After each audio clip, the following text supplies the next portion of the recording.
Operation തൂഫാന് പിന്തുണ തേടിയ ആഭ്യന്തരമന്ത്രി രമേശ് ചെന്നിത്തല ഇന്ന് തമിഴ്നാട് മുഖ്യമന്ത്രി ജോസഫ് വിജയുമായി കൂടിക്കാഴ്ച നടത്തും. ചെന്നൈയിൽ രാവിലെ 11:30 ഈ കൂടിക്കാഴ്ച. ലഹരി കേന്ദ്രങ്ങൾ കണ്ടെത്താനും വ്യാപനം തടയാനും ലഹരി മാഫിയയെ തകർക്കാനുമുള്ള സംയുക്ത നീക്കത്തിനാണ് ശ്രമം. തമിഴ്നാട് സർക്കാരിന്റെ പൂർണ്ണ പിന്തുണ ഉറപ്പുവരുത്തുകയാണ് ലക്ഷ്യം. കഴിഞ്ഞയാഴ്ച കർണാടക മുഖ്യമന്ത്രി DK ശിവകുമാറിനെ ബംഗളൂരുവിൽ ചെന്നിത്തല കണ്ടിരുന്നു. അർജുൻ മട്ടന്നൂർ ചേരുന്നു. അർജുൻ, തൂഫാൻ എന്ന് പറയുമ്പോൾ അത് നമ്മുടെ സംസ്ഥാനത്തിനകത്ത് മാത്രം നടപ്പിലാക്കുക എന്നുള്ളതല്ല, മറ്റുള്ള സംസ്ഥാനങ്ങളുമായി കൈകോർത്തുകൊണ്ടുള്ള പ്രവർത്തനം അതാണ് ഇപ്പോൾ നടന്നുകൊണ്ടിരിക്കുന്നത്.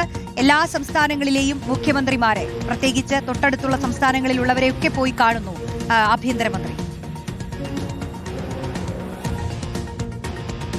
Good morning Shihas, Roshni. അതുതന്നെയാണ്, അതായത് ഈ ലഹരി വ്യാപനം തടയുക എന്നത് കേരളത്തിൽ മാത്രം ഒതുങ്ങുന്ന ഒരു വിഷയമല്ല. അതിനപ്പുറത്തേക്ക് കേരളത്തിലേക്ക് ഈ ലഹരി ഒഴുകുന്നത് തടയുക എന്നത് ഏറ്റവും പ്രധാനപ്പെട്ട കാര്യമാണ്. ഓപ്പറേഷൻ തൂഫാൻ കേരളത്തിൽ വലിയ തോതിൽ വിജയം കണ്ടുവരുന്നുണ്ട് എന്നാണ് ആഭ്യന്തര വകുപ്പിന്റെ വിലയിരുത്തൽ. എന്തായാലും പക്ഷേ അത് പൂർണ്ണമായും വിജയിക്കണമെങ്കിൽ ഇതര സംസ്ഥാനങ്ങളിൽ നിന്ന് വരുന്ന ലഹരിയുടെ ഒഴുക്ക് തടയുക എന്നത് ഏറ്റവും പ്രധാനപ്പെട്ട കാര്യമാണ്.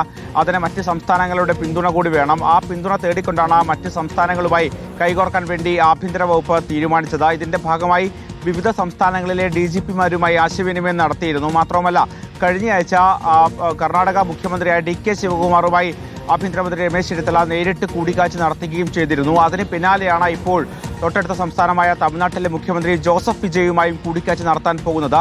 ഇന്ന് രാവിലെ 11:30 ചെന്നൈയിൽ വെച്ചാണ് ആഭ്യന്തരമന്ത്രി രമേശ് ചെന്നിത്തല തമിഴ്നാട് മുഖ്യമന്ത്രി ജോസഫ് വിജയെ കാണുക.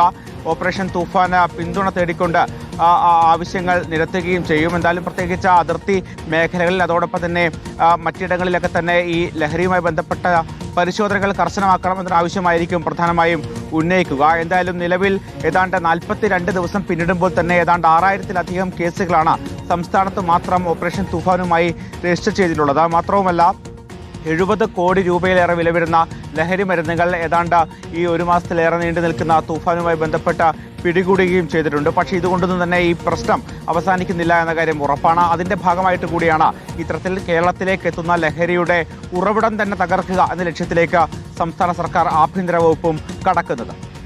ശരി, അർജുൻ വട്ടന്നൂരാണ് വിശദാംശങ്ങൾ നൽകിയത്.